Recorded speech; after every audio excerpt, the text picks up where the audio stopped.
デバイスの修理が必要ですか？無料診断を提供しています。ご自宅まで集荷、配達いたします。電話や移動は不要です。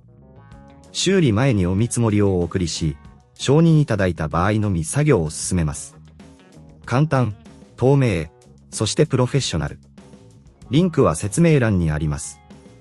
Thermomix TM31のエラー39は、電源基板の障害を示しています。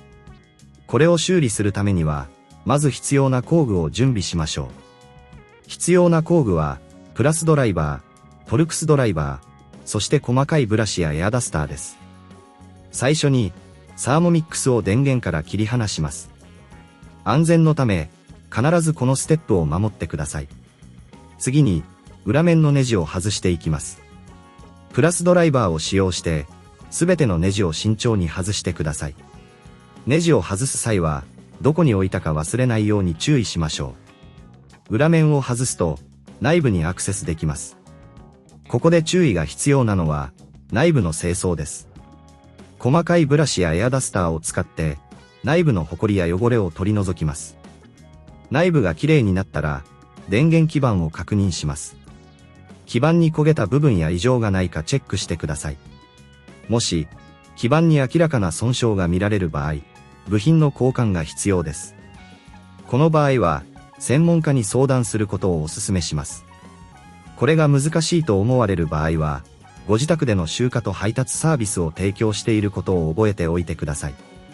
手間をかけずに専門家に修理を依頼できます。基板の問題が解決できた場合、再度組み立てます。裏面を元の位置に戻し、外したネジをすべて締めます。最後に、Thermomixを電源に接続し、正常に動作するか確認します。もし問題が解決しない場合、電話不要、移動不要で、義務のない専門診断を受けることができます。修理前の見積もり提供も行っており、安心してご利用いただけます。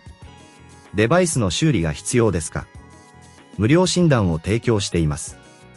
ご自宅まで集荷、配達いたします。電話や移動は不要です。